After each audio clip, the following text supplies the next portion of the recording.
बड़ा साधारण और सिंपल। एक शरीर की साधना, मेरी एक आदत है, मैं पॉइंट्स पहले बता देता हूं क्योंकि फिर वो भूल जाता हूं, तो फिर मेरे को साधक मेरी मदद करते हैं। पहला पॉइंट क्या बोला?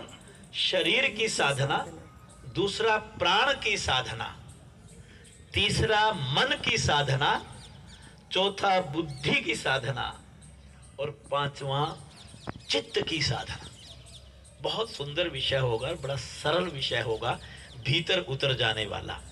इसमें हमें प्रेरणा तो मिलेगी मिलेगी, योग के प्रति आस्था और श्रद्धा तो जागेगी ही जागेगी, साथ में एक आत्मचिंतन करने का आपको शुभ अवसर प्राप्त होगा कि आप साधना में कहां तक पहुंचे, करते क्या हो। या उष्ट्रासन में तो नहीं उलझ करके रह गए। साधना उष्ट्रासन और भुजंग आसन की साधना अपने आप में पूरी साधना थोड़ी है, उसका कोई एक छोटा सा अंश होगा। वो पूरी साधना करने के लिए एक साधक को क्रमानुसार इन पांचों सोपानों की साधना करनी चाहिए। जब तक हम बहिर्मुखी होते हैं, जब तक हम सांसारिक होते हैं, जब तक हम विषयी और रागी होते हैं, तो ये बाहर का आकर्षण हमें घेर के रखता है। माया का आकर्षण, बड़ी बड़ी कोठी का आकर्षण, बड़े बंगले का आकर्षण, महंगे से महंगे मोबाइल का आकर्षण और अच्छे से अच्छे व्यंजनों का आकर्षण, मेरा पद, मेरी शोहरत, मेरा पैसा, मेरी ताकत। और जब मैं इस बाहरी आकर्षण में फंस जाता हूं तो मैं भूल जाता हूं अपनी अंतर्मुखता को, मैं भूल जाता हूं अपने भीतर के आकर्षण को, मैं भूल जाता हूं अपनी असली शक्ति को, मैं भूल जाता हूं अपने अध्यात्म को, मैं भूल जाता हूं अपने ईश्वरीय मार्ग को। अगर मुझे बाहर से भीतर उतरना आ जाए, बहिर्मुखता से अंतर्मुखता की ओर बढ़ना आ जाए, और जब भीतर के आकर्षण से मेरा आत्म साथ होता है, जब मुझे उसकी अनुभूति होने लगती है, तो ये बाहर का आकर्षण सब नकली और बेकार लगने लगता है। और योग की असली और वास्तविक मंजिल और सच्ची मंजिल कोई है तो वो भीतर के इस आकर्षण से आत्मसात होना है। इसी को समाधि जन्य की स्थिति कहा जाता है, इसी को ही मोक्ष कहा जाता है, इसी को ही ईश्वरीय प्राप्ति कहा जाता है, इसी को ही वास्तव में योग का अंतिम लक्ष्य कहा जाता है। तो इसके लिए हमें 5 सोपानों की यात्रा करनी होगी, 5 सोपानों की साधना करनी होगी, उसका अनुष्ठान करना होगा, उसको धारण करना होगा, उसको जीवन में उतारना होगा।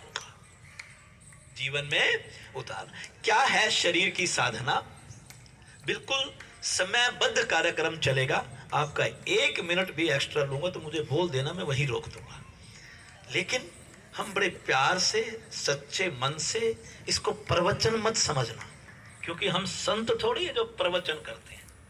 भारतीय योग संस्थान केवल व्यवहारिक बात करता है जिससे कि आपका गृहस्थ जीवन सुखी बने, आप इस जीवन को अच्छे से जिए जिसको जीने के लिए भगवान ने आपको धरती पर भेजा है।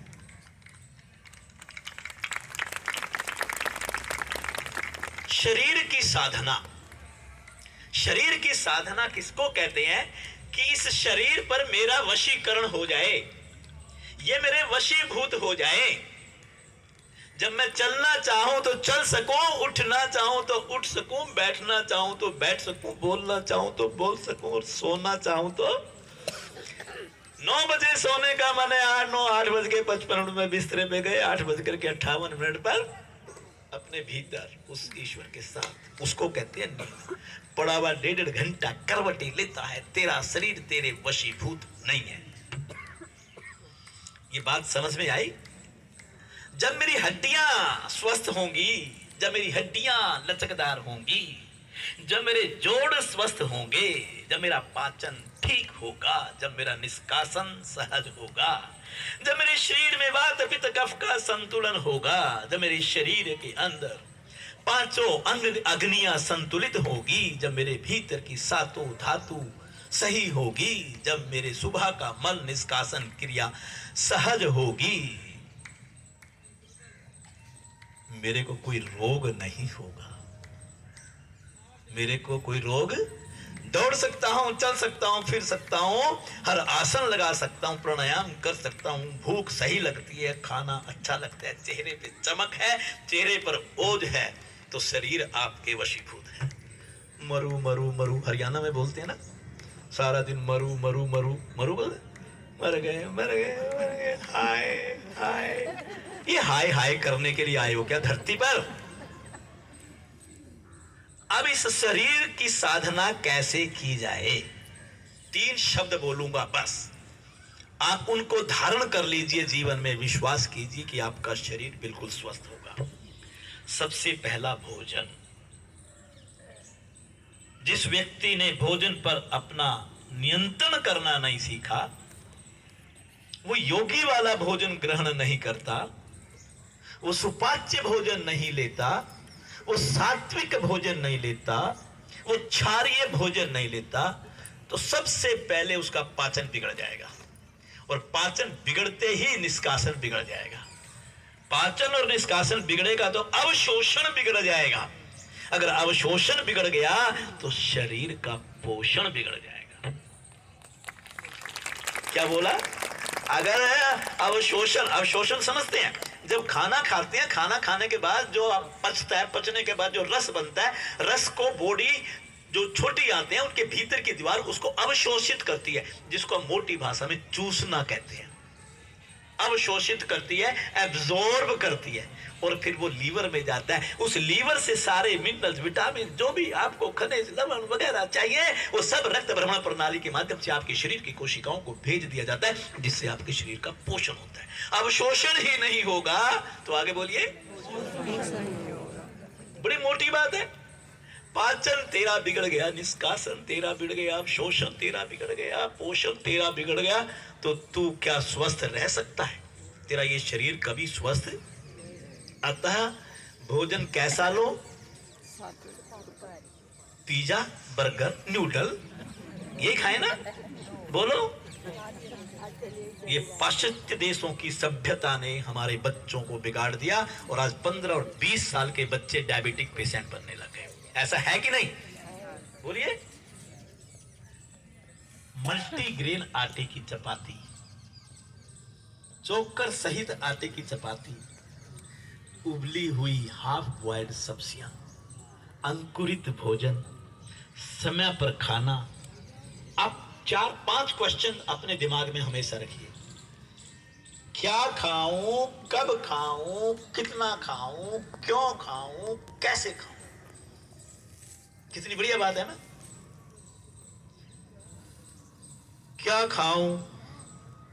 डॉक्टर साहब, अरे भाई तेरी 55 साल की उम्र हो गई, शरीर तेरा, आंतें तेरी, खाना तुझे, पचाना तुझे, और पूछ किसको रहा है?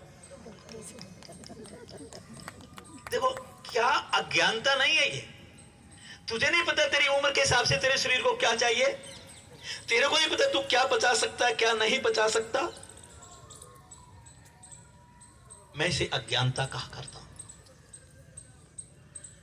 जो तेरे को पचे, उम्र के हिसाब से, समय के हिसाब से, मौसम के हिसाब से, शरीर की प्रकृति के हिसाब से, वो खा। कितना खाऊं? भूख से कम खा। तू खाने के लिए थोड़ी ना आया धरती पे। खाऊं खाऊं खाऊं, कम खा, समय पर खा। रात का भोजन 10 और 11 बजे खाने वाला निशाचर कहलाता है। क्या कहलाता है? निशा। नाराज मत हो ना, निशा का मतलब रात्रि, चर का मतलब चरना। रात्रि में चरने वाला रात को खाने लग रहा है तो निशाचर बन गया, है कि नहीं? शाब्दिक अर्थ देखिए उसका क्या है।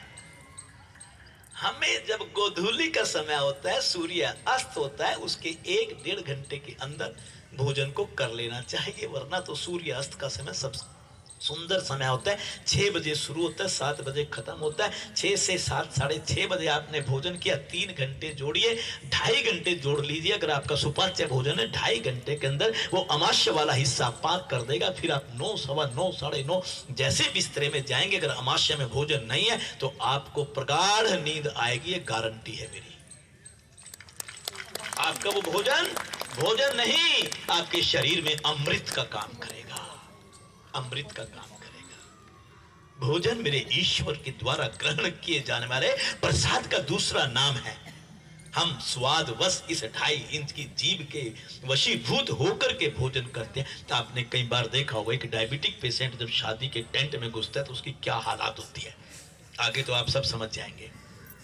नॉन डायबिटिक उस काउंटर पर कम होती है, जिस पर डायबिटिक को नहीं होना चाहिए संख्या डायबिटिक पेशेंट्स की वहां पर ज्यादा होती है, क्योंकि उस दिन फैमिली वाले इधर उधर दूसरों से मिल रहे होते हैं। और झूठ बोलेंगे, हम गए भी नहीं काउंटर पे, देखा ही नहीं हमने, तो क्या बना। सुपाच्य भोजन लें, सात्विक भोजन लें। शुद्धि क्रिया, शुद्धि क्रिया शरीर के मल को बाहर निकालने की एक योगिक सर्जरी का दूसरा नाम है। क्या बोल दिया मैंने? योगिक सर्जरी में पैसा नहीं लगता, एक तो